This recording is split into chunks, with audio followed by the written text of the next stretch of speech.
Yeah, good afternoon. So, what's your name? Call me Chase. And how old are you this year? 33 years old. And which part of the world do you actually come from? So I come from the United States, from grand old state of Florida. Born and raised there. So, given that there are a lot of expats in Singapore or foreigners working here, how would you rate your attractiveness out of 10 comparing to the other Caucasian guys here? I mean, in New York, I'm like a 2. I'm pretty ugly. Here, just other Caucasians. I mean, that guy's like a 4, so I gotta be a 7. Do you think white privilege exists in Singapore? And what's your opinion on it? Well, that's a good question. I don't necessarily think white privilege exists in the same sense that it does in the Western world. Because I think in the Western world that probably means something different. I think economic privilege is what really exists in Singapore. In the year that I've been here, you notice that you get treated differently based on how much money you make or people think you make. And if you're a white person living in Singapore, people think you're most likely on an expat package or employment pass, which means they assume that you make money. So therefore, they will treat you differently. So in a way, you're saying that it indirectly exists like, white privilege in Singapore, because I think a lot of people here, they tend to think that Caucasians actually draw a lot of income, right? So personally, do you draw a lot of income? And do you mind sharing the range with people if you're comfortable? If not, maybe you can give them a rough income range to deal with. No comment. Then how do you think white guys in Singapore fare on dating apps like Bumble or even Tinder? How's your experience been so far on dating apps? Like the matches you get, and then the approaches from girls, and the attractiveness in terms of the quality of girls as well that you find on apps for your matches. Babe. I think they're very good. I mean, from my experience, it's been very good. I think part of it is probably just because it's stand out, right? Much different. Appearance-wise, and the same thing, opposite effect. If you were to go to the other side, well, right, you're more likely to stand out, so that gives you an advantage. I've had a fair amount of success, I'd say, on dating apps and going out and meeting people.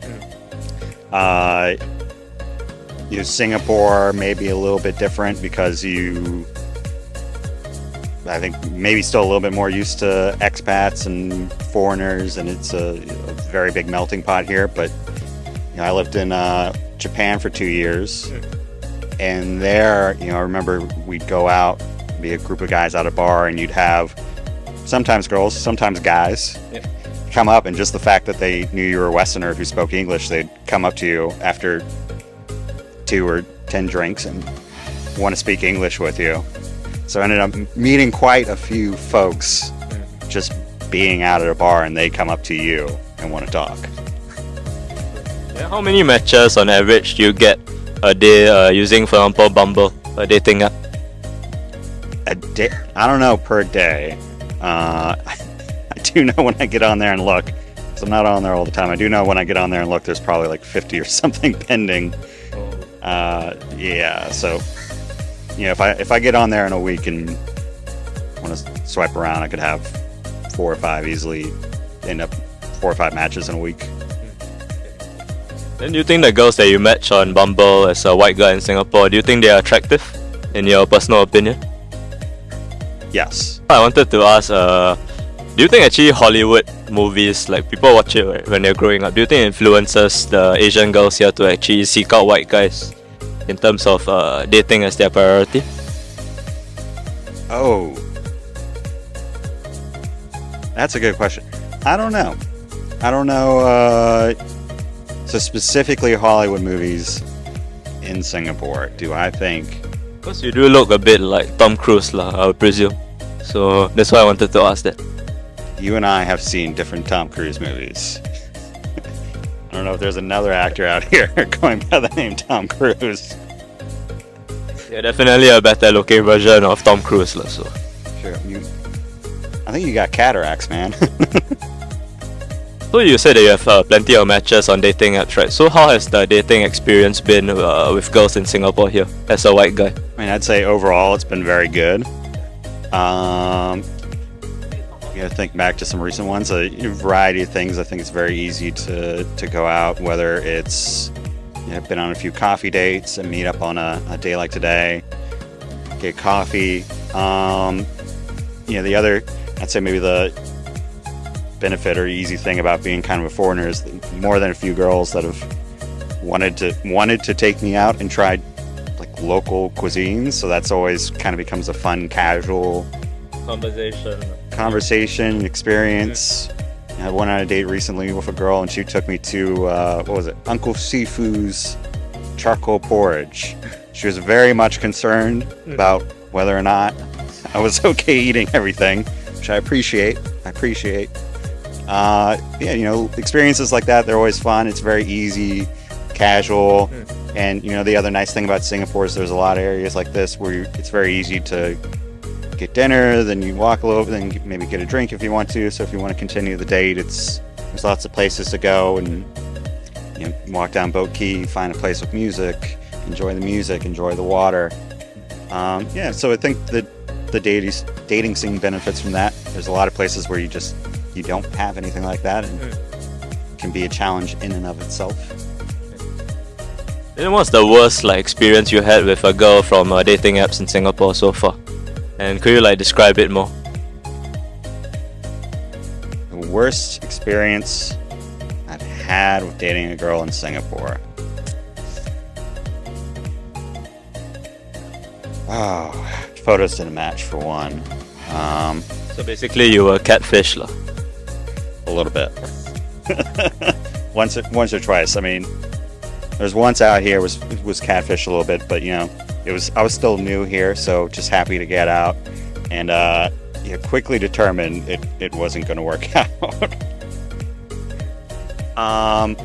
The other thing is what can be a little bit of a challenge is because it is such a melting pot. Not everyone that you meet is also from, or a lot of people you meet also are not from Singapore.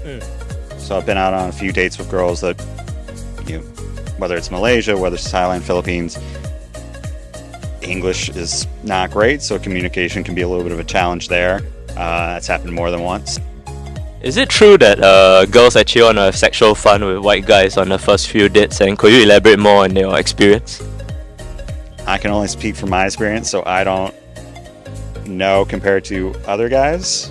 I do know it's usually you have to go out. You go on a few dates, you build a connection, and if things go from there, they go from there.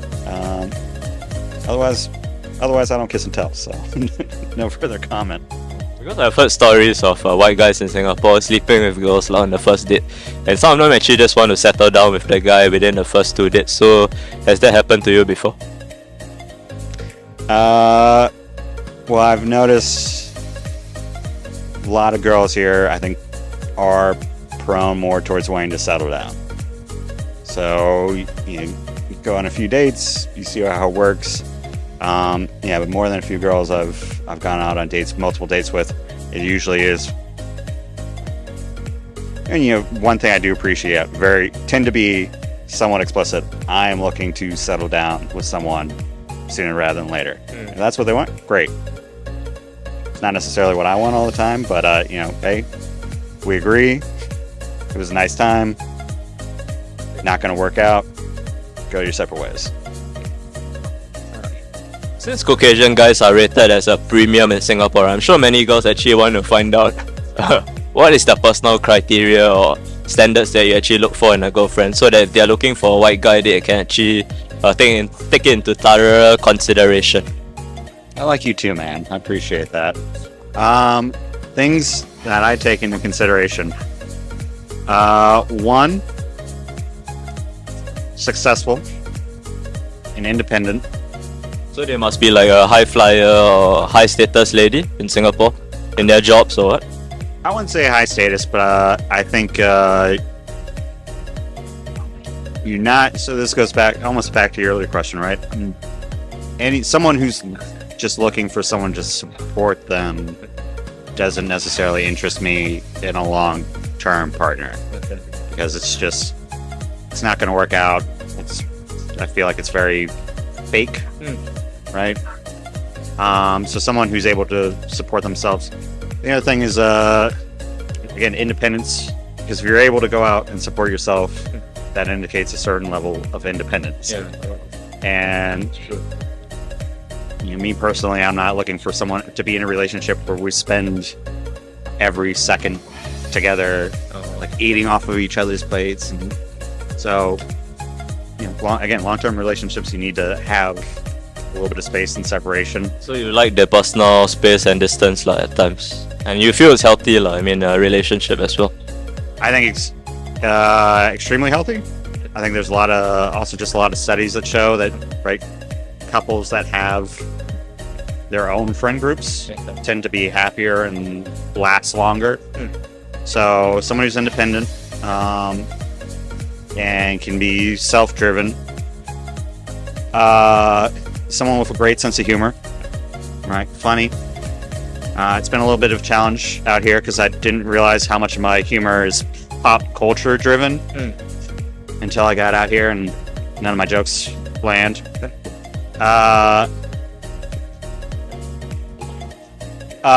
Willing to try new things.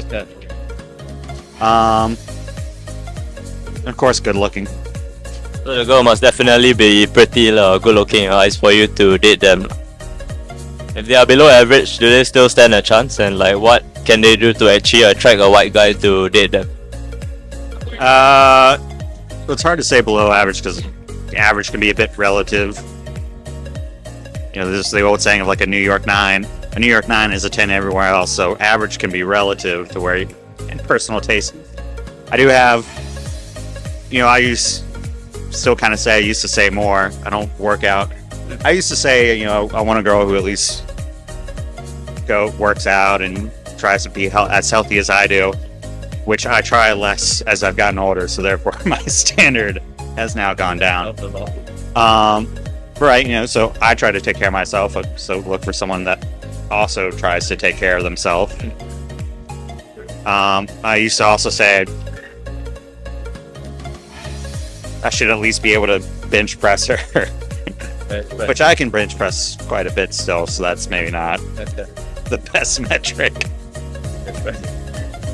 To be a big girl, about 150 kgs. Then for height and height-wise, right? Do you prefer taller girls or do you prefer average height girls or shorter girls? I'm gonna say average height girls. So what height range would that be? Like 160 plus or 170 plus? I can't convert centimeters in my brain, so. But I will say, so I think average within one head, up or down, I think is kind of and I'll tell you why. It's because if you're dating a girl who's a lot taller than you, one, I think some women can be self-conscious of that. Two, it feels a little weird when you ask her to get things off the top shelf. Or you're like, babe, can you get that for me? And then if you date a girl who's a lot shorter than you, it feels weird walking around in public because it looks like you're walking with. This is not my daughter. This is a 35-year-old woman I'm with. So you can stop staring at me like that. So you actually prefer average height girls, I presume, or slightly above average height, if you're looking for a girlfriend. Yeah, somewhere around average, I'd say. Around 1.7 meters, good enough for you? So slightly shorter than me, will you be good with that? Slightly shorter than you? Yeah. But to say imperial system, I don't know what that is. So now you all have an accurate range of what a white guy wants. 1.7 meters and above, but not too tall also. So in Singapore, you have lived here for a while, right? So could you rank the most attractive race girls to the least attractive race girls? So we have 4 categories. One is, of course, will be Chinese here, Chinese girls. Then there will be Malay girls, Indian girls, and the last one, the fourth one, is actually inclusive of Thailand, Filipino, or even Vietnamese girls in Singapore, East Asian girls. So you could rank from 1 being the most attractive to 4 being the least attractive race girls in Singapore. I want to start off by saying I appreciate you setting me up for failure and just ruining any chances I have in the future with anyone in Singapore. I hope you fail. Hope this video never sees the light of day. But to answer your question, I'm gonna go East Asian number 1. So most attractive would be East Asian, which includes Thailand, Vietnamese, and Filipino girls. Yeah, so you'll stand the most chance actually with this dashing white guy here. I'm gonna say partially because it's it's nice. It's a broader pool. I'm gonna justify this to save my own skin in the future. Number 2, I'm actually gonna say tie between. Well, I'm actually gonna say Malaysian. I'm gonna say Malaysian for number 2. Close third being Chinese, and say that partially because a lot of Malaysians they meet are Chinese Malaysians, so it's Malaysian Chinese. So you're indirectly saying that Singaporean Chinese girls are slightly less attractive than Malaysian Chinese girls as number 3 spot. I didn't say that. You put those words in my mouth. Also, that wasn't a choice. You just said Chinese. You didn't specify. Yeah, I'll give it to you then. So that wasn't an option. And then 4th, sorry, Indian girls, but that's gonna have to be 4th. So Indian girls fall in at number 4. Yeah. Indian girls fall in at number 4. Yes. So sorry, Indian girls, you are the least attractive race to a Caucasian guy in Singapore. You're still beautiful. We love Bollywood. Yeah. So in terms of finding a girlfriend or partner, right, would you rather someone who is beautiful but with you for the status or money, or someone who is not good looking but with you for just who you are, not your status or not your money? You only can choose one as a white guy in Singapore. I'm not gonna choose this one. I'm gonna long term. Anyone who's smart should pick number 2. And I say that because short term, if you're just rolling around, you're just worried about short term, number 1's fine, but you got to be aware that that's what it's about. And 2, it's boring, right? Those people are fake. It's very clear what they want. It's very fake. They just want to do the same shit all the time. One, they're not going to be happy with me either. You know why? No. You know what a miser is? No. I don't spend money on shit. I thought that Caucasians or whites in Singapore generally are quite generous with their cash in terms of splashing on your partner. No. That's the honest truth, is it? You don't need Chanel bag. It's got a bottom to it. It's got 2 handles. They work. That's all you need. You don't need a fancy bag. You're not getting one. Interesting to hear, because I thought it was the other way around, that you would splash a lot of cash on a woman here. Maybe other guys do. I'll take you to a nice dinner. Sure. I must be the luckiest guy actually in Singapore right now. So I'm banking on you to take me for dinner. Yeah. Do you think that white guys ever settle down? Because I heard that quite a lot of them, they marry only at around 60 or even 70 years old. And how does a girl actually, if they are dating a white guy in Singapore, feel assured that they can commit to them for the long term? So first thing is, I think 60 or 70 years old is too old to just be settling down. I think unless you're just looking for someone who's a nurse to push you around the geriatric hospital, you should already be settled down, like grandkids at that point, not kids. But I think there's probably maybe there is a stereotype, because I'm a white guy here in Singapore. I'm a foreigner. I came here under an expectation that I was going to work and live here for a certain amount of time. So if I didn't come here in a relationship, it can be hard to, I don't want to say justify, but expect to get into a long-term relationship. Similar thing for me when I was living in Japan. I knew I was there for 2 years. And it was hard, and I had other people I was with there too, and it was, some of them met girls, fell in love, got married, and they're still in Japan, right? Great lives, wonderful, wonderful kids, wonderful wife, all those things. Me and other guys, it was, you meet someone after you've been there for a year, like, well, I've known her a little while, but is this serious enough that I'm either willing to stay here for the rest of my life or expect her to pick up her life and go with me back home? And that's a really tough decision to make. It's easier to just say, well, it was great, nice to know you. Hopefully we can stay in touch and kind of continue on. So I think it's a tough call if you decide to, marry someone and live in another country, or marry someone and expect them to pick up and move to another country. It's very hard. But lots of people do it. There's met plenty of people out here who very much said they only plan to be out here for 1 to 2 years, and they've been out here for 40, 15, 20, 40 years. So it happens.